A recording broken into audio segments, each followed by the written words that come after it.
Hello everyone. आज का हमारा टॉपिक है मोल कंसेप्ट। लास्ट टाइम हमने डिस्कस किया था कि जो एलिमेंट्स होते हैं वो एटम से बने होते हैं और हमने देखा था कि एटॉमिक मास हम कैसे कैलकुलेट करते हैं और जो कंपाउंड होते हैं वो मॉलिक्यूल से बने होते हैं और उसका हम मॉलिक्यूलर मास कैलकुलेट करते हैं। अभी मोल कंसेप्ट क्या है? मोल कंसेप्ट दो पैरामीटर्स के बीच में रिलेशनशिप बताता है। वो दो पैरामीटर्स कौन से हैं? एक है मास ऑफ सब्सटेंस, दूसरा है number of particles present in substance. Mole concept in दो पैरामीटर्स के बीच में रिलेशन बताता है, कनेक्शन बताता है कि एक सब्सटेंस का मास कितना है और उस मास में कितने नंबर ऑफ पार्टिकल्स है। मास सब्सटेंस हमारे पास दो टाइप के होते हैं, एलिमेंट्स भी होते हैं और कंपाउंड्स होते हैं। तो एलिमेंट्स किससे बने होते हैं? एटम से। तो एलिमेंट्स के केस में हम क्या कैलकुलेट करेंगे? Atomic mass. और कंपाउंड किससे बने होते हैं? मॉलिक्यूल से। तो इनके केस में हम क्या कैलकुलेट करेंगे? Molecular mass. वैसे ही नंबर ऑफ पार्टिकल्स क्या होंगे? कंस्टिट्यूएंट पार्टिकल्स, जिससे एक सब्सटेंस बना होगा, वो भी दो होंगे। एलिमेंट्स के लिए क्या होंगे? वो नंबर ऑफ एटम्स कैलकुलेट करेंगे हम, और कंपाउंड के लिए नंबर ऑफ मॉलिक्यूल्स। तो कितने मास में कितने एटम्स प्रेजेंट हैं या कितने मॉलिक्यूल्स प्रेजेंट हैं, वो हमें क्या कौन बताता है? ये मोल कंसेप्ट। तो मोल को हम डिफाइन कैसे करेंगे? इसकी डेफिनेशन क्या है? A mole is defined as the amount of substance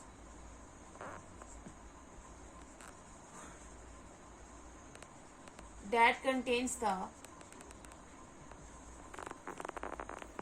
a mole is defined as the amount of substance that contains the same number of entities, atoms, molecules or other particles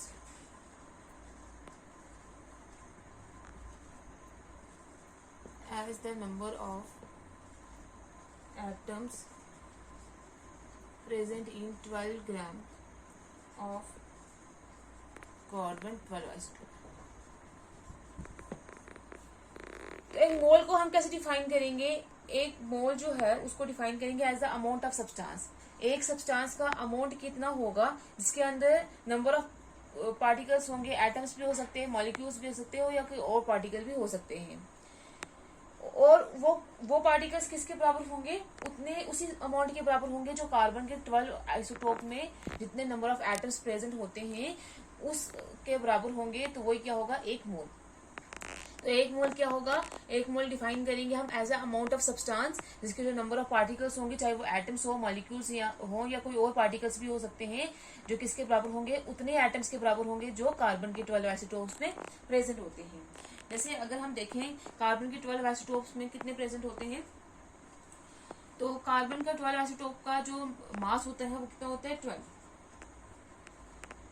तो 12 ग्राम होता है carbon का मास। इस 12 gram carbon के मास को, जो इसका mass calculate किया गया है एक एटम का, वो कितना है? 1.992648 इंटू 10⁻⁻23। जब हम इसको कैलकुलेट करेंगे तो कैलकुलेट करके आएगा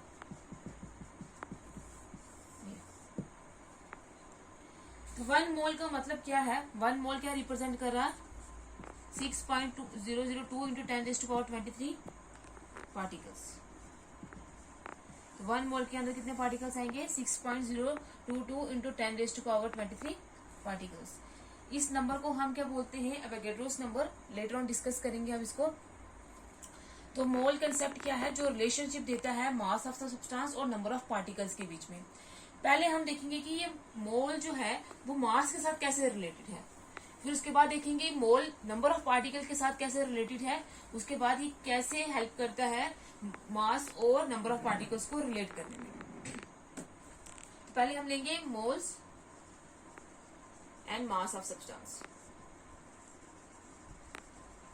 एटम के केस में ये एटॉमिक मास होगा और कंपाउंड के केस में जो मॉलिक्यूल से बना होता है वो क्या होगा, मॉलिक्यूलर मास। इसको हम कैलकुलेट करेंगे। पहले हम ले लेंगे क्या, एटम्स, क्योंकि एलिमेंट्स किससे बने होते हैं, एटम से ही बने होते हैं। जैसे ये हाइड्रोजन है, कार्बन है, ऑक्सीजन है। कार्बन, एक हाइड्रोजन का मास होता है, अगर हम यूनिफाइड लेंगे तो एक हाइड्रोजन का होता है 1 यूनिफाइड मास, एक कार्बन का होता है 12 यूनिफाइड और ऑक्सीजन का होता है 16। जब हम इनको ग्राम्स में, और 1 यूनिफाइड किसके बराबर होता है 1.67 इंटू 10⁻⁻⁴ ग्राम्स के बराबर होता है। अगर हम इसी को कन्वर्ट करेंगे ग्राम्स में तो एक हाइड्रोजन का हो जाएगा 1 ग्राम। अगर इसका ग्राम एटॉमिक मास लेंगे तो एक कार्बन का हो जाएगा 12 ग्राम और एक कार्बन ऑक्सीजन का हो जाएगा 16 ग्राम। तो ये जो 1 ग्राम, 12 ग्राम, 16 ग्राम है, इसी को हम क्या बोलेंगे, 1 मोल। ये हमारे पास क्या है, 1 मोल। अगर हम बात करते हैं हाइड्रोजन एटम की, तो कार्बन एटम का हमें पता है मास कितना है, 12 ग्राम। कार्बन का मास कितना है, 12 ग्राम। तो जो ये हाइड्रोजन एटम है वो कार्बन के 1/12 मास के बराबर है। अगर हम कार्बन का जो 12th पार्ट करेंगे, उस 12th पार्ट का जो मास होगा वो क्या होगा, हाइड्रोजन का होगा। तो अगर एक कार्बन का मास होता है 12, तो 1/12 आ जाएगा किसका मास, ये कैंसिल होगा तो 1 ग्राम। और 1 ग्राम मास किसका है, हाइड्रोजन का। तो इसका मतलब ये है कि जब हम इनको ग्राम एटॉमिक मास में कन्वर्ट करेंगे तो ये क्या हो जाएगा, 1 मोल। ये सारे क्या है, 1 मोल।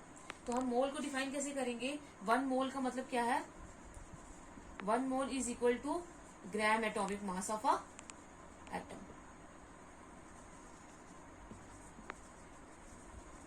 एक एटम का जो ग्राम एटॉमिक मास होगा वही क्या होगा उसका, 1 मोल। वैसे ही मॉलिक्यूल का जब हम लेंगे, और ये जो मास होता है 1 मोल का, mass of 1 mole is equal to molar mass. जो 1 मोल का मास होगा उसका मोलर मास बोलेंगे। तो इसका मतलब जो 1 मोल होगा वो किसके बराबर होगा, ग्राम एटॉमिक मास के बराबर होगा, और वो किसके बराबर होगा, मोलर मास के बराबर होगा। ये हो गया एटम का केस। वैसे ही जब हम मॉलिक्यूल्स का केस लेंगे, कंपाउंड का केस लेंगे जो मॉलिक्यूल से बनेंगे, जैसे वाटर हो गया, NaOH हो गया, कार्बन डाइऑक्साइड हो गया। वाटर का अगर हम देखें तो मॉलिक्यूलर मास कितना होगा, एक हाइड्रोजन एटम का मास होता है 1, 2 का कितना होगा 2, प्लस एक हाइड्रोजन का कितना होता है 16, तो कितना हो जाएगा 16 यूनिफाइड। सोडियम का कितना होगा, एक सोडियम का होता है 23, एक ऑक्सीजन का होता है 16, एक हाइड्रोजन का होता है 1, तो इसको हम कैलकुलेट करेंगे तो आ जाएगा 40 यूनिफाइड। एक कार्बन डाइऑक्साइड को, एक कार्बन का होता है 12, एक ऑक्सीजन का होता है 16, तो 2 ऑक्सीजन का कितना होगा 2 × 16 इज इक्वल टू 32। तो वो किसके बराबर हो जाएगा, 44। और अगर हम इसको, अब ये हो गया हमारे पास मॉलिक्यूल का मास। अगर हम इसको ग्राम में कन्वर्ट करेंगे, 18 ग्राम, 40 ग्राम, 44 ग्राम, ये क्या हो जाएगा इसका ग्राम मॉलिक्यूलर मास। और ये जो 18 ग्राम है ये क्या है, 1 मोल। 1 मोल, 1 मोल मतलब ये है कि 1 मोल मॉलिक्यूल्स के केस में किसके बराबर हो जाएगा, ग्राम मॉलिक्यूलर मास के बराबर हो जाएगा। जैसे अगर कोई 18 ग्राम वाटर है तो हम उसको क्या बोलेंगे, वो क्या है 1 मोल। अगर वो क्या है 9 ग्राम है तो बोलेंगे 9 ग्राम इसका आधा हो जाएगा, तो मतलब 0.5 मोल। अगर 40 ग्राम का सोडियम हाइड्रोक्साइड है तो हम उसको बोलेंगे वो क्या है 1 मोल। तो 1 मोल का मतलब क्या है, एटम के केस में उसी का ग्राम एटॉमिक मास, और मॉलिक्यूल के केस में उसी का ग्राम मॉलिक्यूलर मास। ये था मोल्स और मास ऑफ द सब्सटेंस। अब अगर हम बात करते हैं मोल्स और नंबर ऑफ पार्टिकल्स के बीच में, कि एक मोल में कितने नंबर ऑफ पार्टिकल्स होंगे, उसी के बाद हम बता पाएंगे कि कितने मास में कितने नंबर ऑफ पार्टिकल्स होते हैं। तो 1 मोल में कितने नंबर ऑफ पार्टिकल्स होते हैं, तो अगर हम बात करते हैं एलिमेंट्स की, एलिमेंट्स किससे बने होते हैं, एटम से। जैसे कोई भी एटम लेते हैं, ये सारे हाइड्रोजन, कार्बन, नाइट्रोजन, ऑक्सीजन, ये एटम्स ले लेते हैं हम। तो वन, अभी हमने देखा है कि 1 मोल किसके बराबर होता है, अगर हम हाइड्रोजन का केस लेते हैं 1 मोल किसके बराबर होगा, उसी के एटम के किसके बराबर होगा, उसके ग्राम एटॉमिक मास के बराबर होगा। और हाइड्रोजन का कितना होता है 1। और अगर हम यूनिफाइड में लें तो ये 1 यूनिफाइड आ जाएगा। 1 यूनिफाइड में कितने होते हैं, 1.67 इंटू 10⁻⁻24 ग्राम्स होते हैं। अब जो मास है हाइड्रोजन एटम का वो हमने किसके बराबर लिया होता है, 1/12 मास ऑफ कार्बन एटम।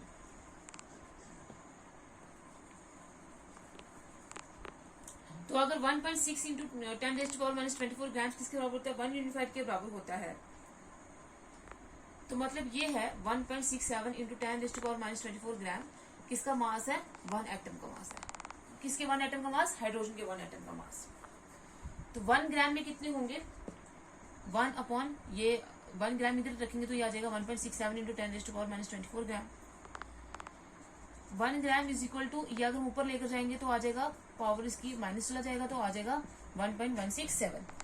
और इसको हम ऐसे भी लिख सकते हैं 10⁻24 है तो हम इसको ऐसे लिख सकते हैं 10 इंटू 10⁻23 अपॉन, ये हमने लास्ट टाइम डिस्कस किया था कि 1 यूनिफाइड जो है वो किसके बराबर होता है, 1.67 इंटू 10⁻⁻24 ग्राम के बराबर होता है।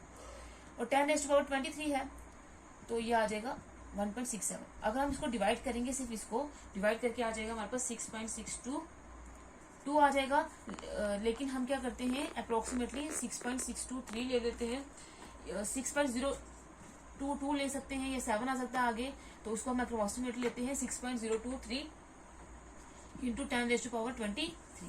तो 1 ग्राम किसके बराबर हो गया, 6.023 इंटू 10⁻23।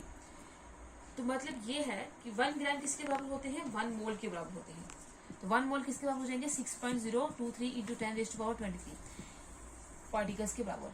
एटम के केस में ये एटम पार्टिकल्स होंगे और कंपाउंड के केस में मॉलिक्यूल्स होंगे। और इसी नंबर को हम क्या बोलते हैं, एवोगैड्रोस नंबर। एवोगैड्रोस नंबर, और इसको हम रिप्रेजेंट करते हैं, पहले हम एन से रिप्रेजेंट करते थे, अब हम एन ए से रिप्रेजेंट करते हैं। किसके ऑनर में, जिसको इसने दिया था। एवोगैड्रो ने, एक हमारे पास साइंटिस्ट था, इटालियन साइंटिस्ट अमेडियो एवोगैड्रो, उसने इसको दिया था, तो इसलिए इसको हम एन से रिप्रेजेंट करते हैं इस नंबर को, और ए इसलिए इसके ऑनर में। तो एवोगैड्रोस नंबर को, ये जो 6.1 मोल किसके बराबर होंगे, 6.023 इंटू 10⁻23 पार्टिकल्स के बराबर होंगे, और उसी को हम क्या बोलेंगे, वो क्या है, एवोगैड्रोस नंबर है। अब ये जो 1 मोल अगर इतने नंबर ऑफ पार्टिकल्स के बराबर हैं, तो ये सिर्फ हाइड्रोजन के केस में नहीं है, हर एक एटम अगर हम लेंगे, अभी एक और एग्जाम्पल डिस्कस करते हैं, उसमें वो जो 1 मोल होगा वो किसके बराबर होगा, 6.023 इंटू 10⁻23। जैसे ऑक्सीजन हमारे पास एक एटम है, तो इसमें 1 मोल, अभी हमने देखा था 1 मोल ऑफ ऑक्सीजन एटम किसके बराबर होते हैं, 16 ग्राम के बराबर होते हैं।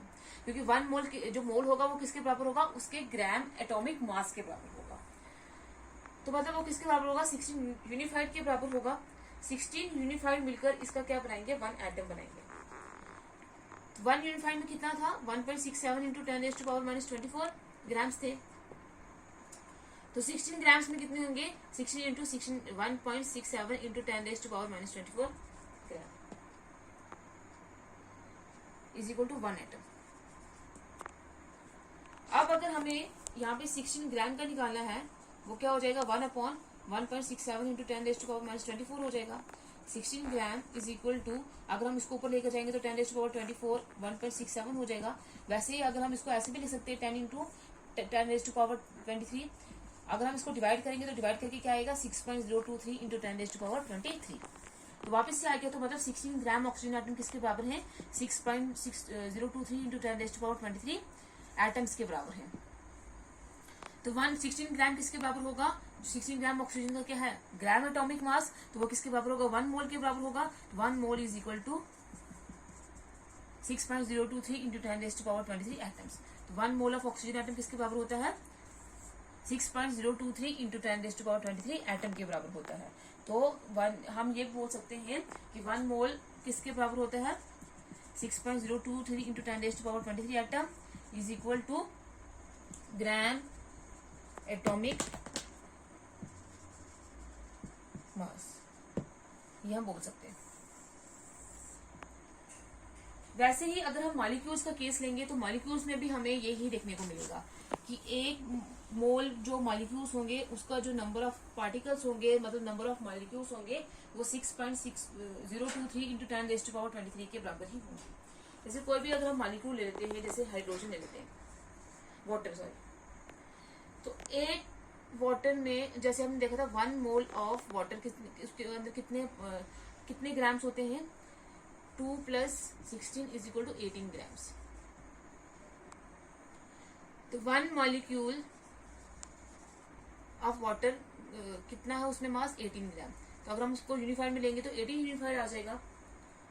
तो 1 यूनिफाइड किसके बराबर होता है, 1.67 इंटू 10⁻⁻24 ग्राम के बराबर होता है। तो 18 ग्राम किसके बराबर होगा, 1/1.67 इंटू 10⁻⁻24 ग्राम के बराबर होगा। अब इसको अगर हम ऊपर लेकर जाएंगे तो ये 10⁻24/1.67 हो जाएगा। तो इसको हम अगर ऐसे भी लिखेंगे 10 इंटू 10⁻23/1.67, तो अगर हम इसको डिवाइड करेंगे तो फिर वापस ही वो हो जाएगा। तो 18 ग्राम ऑफ वाटर किसके बराबर है, 6.023 इंटू 10⁻28। और 18 ग्राम जो है वाटर मॉलिक्यूल के केस में मॉलिक्यूलर मास निकालेंगे तो 18 ग्राम जो मॉलिक्यूलर मास है वो किसके बराबर होता है, 1 मोल के। तो 1 मोल = 6.023 इंटू 10⁻23 मॉलिक्यूल्स। तो हम ये बोल सकते हैं कि जो 1 मोल ऑफ मॉलिक्यूल्स होंगे वो किसके बराबर होंगे, 6.023 इंटू 10⁻23 = ग्राम मॉलिक्यूलर मास। मतलब ये है कि अगर हमारे पास मास है 6.023 इंटू 10⁻28 मॉलिक्यूल्स का, जिसको हम 1 मोल बोल रहे हैं, वो किसके बराबर होगा, उसके ग्राम मॉलिक्यूलर मास के बराबर होगा। अब अगर हमें मोल और मास हमें पता चल गया कि 1 मोल में कितने नंबर ऑफ पार्टिकल्स होते हैं, 6.023 इंटू 10⁻23, और वो किसके बराबर होते हैं, ग्राम एटॉमिक मास एटम के केस में और gram molecular mass in case of molecules. ये हमें पता चल गया। अब अगर हमें मोल्स दिए होंगे तो हम उसका नंबर ऑफ पार्टिकल्स निकाल सकते हैं, कितने मास में कितने नंबर ऑफ मोल्स होते हैं वो कैलकुलेट कर सकते हैं। तो इसीलिए हम बोलते हैं कि जो मोल होता है वो मास और नंबर ऑफ पार्टिकल्स को क्या करता है, एक दूसरे के साथ रिलेट करता है। जैसे हाउ मेनी एग्जांपल लेते हैं, how many atoms are present in 46 grams of sodium. Sodium atom के 46 ग्राम में कितने नंबर ऑफ एटम्स होंगे। तो अगर हम देखें तो एक और फॉर्मूला है, जब हम क्या करेंगे, मोल्स किसके बराबर होंगे, अगर हमें मास दिया होगा तो given mass upon molar mass के बराबर, मॉलिक्यूलर के मास के बराबर होंगे, मतलब मोलर मास के बराबर होंगे। और अगर हमें क्या दिया हुआ, नंबर ऑफ पार्टिकल्स दिए हुए, तो 1 मोल किसके बराबर होगा, given number of particles upon Na, मतलब एवोगैड्रो नंबर। तो 46 ग्राम ऑफ सोडियम में कितने एटम्स प्रेजेंट होंगे, तो मोल्स किसके बराबर होते हैं, given mass upon molecular mass.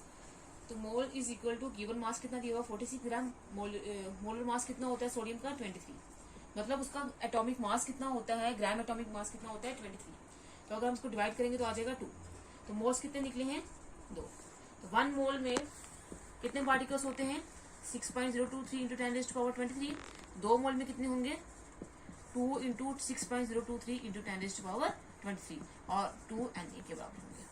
तो हम ऐसे कितने मोल में कितने नंबर ऑफ पार्टिकल्स होंगे, कितने मास में कितने मोल्स हैं और कितने नंबर ऑफ पार्टिकल्स हैं, वो हम इजिली कैलकुलेट कर सकते हैं।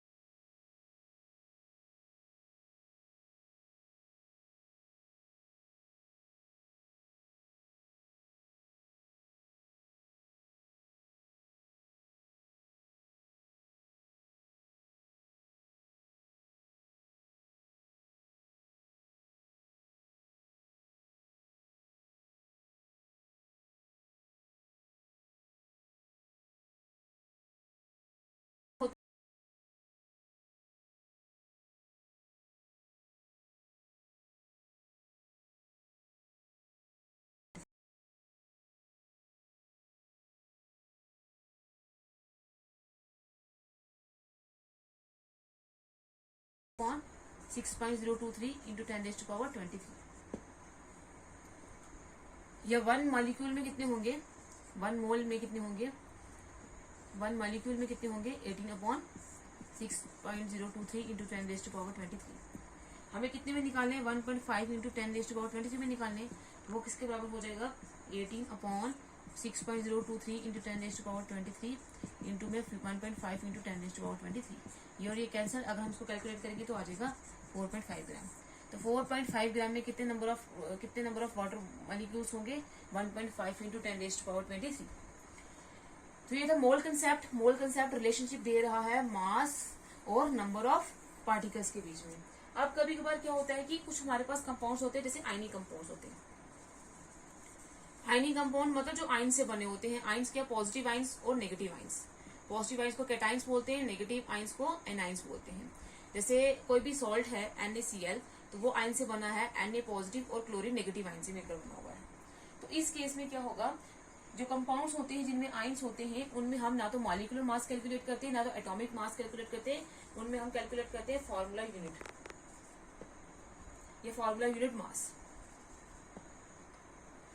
फॉर्मूला यूनिट मास क्या होता है, सिंपल रेशियो होता है कि किस रेशियो में जो आयन्स हैं वो बीच में प्रेजेंट है। तो फॉर्मूला मास क्या होगा, sum of atomic masses of all atoms. जो एक कंपाउंड में जितने भी आयन्स होंगे उनका जो सम ऑफ एटॉमिक मास होगा वही क्या होगा, उसका फॉर्मूला मास। जैसे अगर हम सोडियम क्लोराइड की एग्जांपल लेते हैं तो इसमें एक ही Na पॉजिटिव और एक ही क्लोरीन नेगेटिव है। तो एक Na पॉजिटिव का कितना होता है मास, एक सोडियम का कितना होता है 23, एक क्लोरीन का होता है 35.5, तो इसका कितना होगा 58.5। तो ये क्या होगा, इसका फॉर्मूला मास। अब ये जो टर्म मोल है वो भी हम आयनिक कंपाउंड्स में भी अप्लाई करते हैं। 1 मोल का मतलब ये है, 1 मोल का मतलब क्या होगा 6.022 इंटू 10⁻23 इंटू 10⁻23 फॉर्मूला यूनिट्स। मतलब ये है कि जैसे 1 मोल किसी के ग्राम एटॉमिक मास के बराबर था, ग्राम मॉलिक्यूलर मास के बराबर था, तो आयंस के केस में 1 मोल किसके बराबर होगा, फॉर्मूला मास के बराबर होगा। और 1 मोल में कितने होते हैं, 6.023 इंटू 10⁻23 पार्टिकल्स होते हैं। तो 1 mole is equal to formula mass is equal to 6.023 into 10⁻23। जैसे अगर हम एग्जांपल लेते हैं, सोडियम क्लोराइड है, सोडियम क्लोराइड का हमने निकाल दिया। एक और एग्जांपल सोडियम क्लोराइड का मतलब ये है, 1 मोल का मतलब ये है कि इसमें 6.023 इंटू 10⁻23 एटम से किसके, Na पॉजिटिव के, और 6.023 इंटू 10⁻23 एटम से किसके, क्लोरीन नेगेटिव के। एक और एग्जांपल लेते हैं, जैसे हम कैल्शियम क्लोराइड की बात करते हैं CaCl2। इसका फॉर्मूला मास अगर हम कैलकुलेट करेंगे तो वो आ जाएगा 111 ग्राम।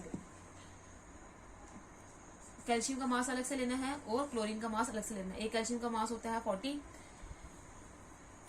और क्लोरीन का होता है 35.5, तो उसको कैलकुलेट करके आ जाएगा 111 ग्राम। तो इसमें क्या मतलब होगा कि 111 ग्राम किसके बराबर होंगे, 1 मोल के बराबर होंगे। और 1 मोल का मतलब है इसमें कैल्शियम 2 पॉजिटिव के कितने आयन्स हैं, 6.023 इंटू 10⁻23, और क्लोरीन के कितने हैं 6.023 इंटू 10⁻23। अब ये भी बोला गया है कि जो मास होता है 1 मोल का मास, उसको हम मोलर मास बोलते हैं। और मोलर मास के यूनिट, मोल के यूनिट होते हैं, सिंपली हम m मोल लिखते हैं, और मोलर मास के होते हैं ग्राम मोल इनवर्स। ग्राम पर मोल और ग्राम मोल इनवर्स ये उसके यूनिट होते हैं।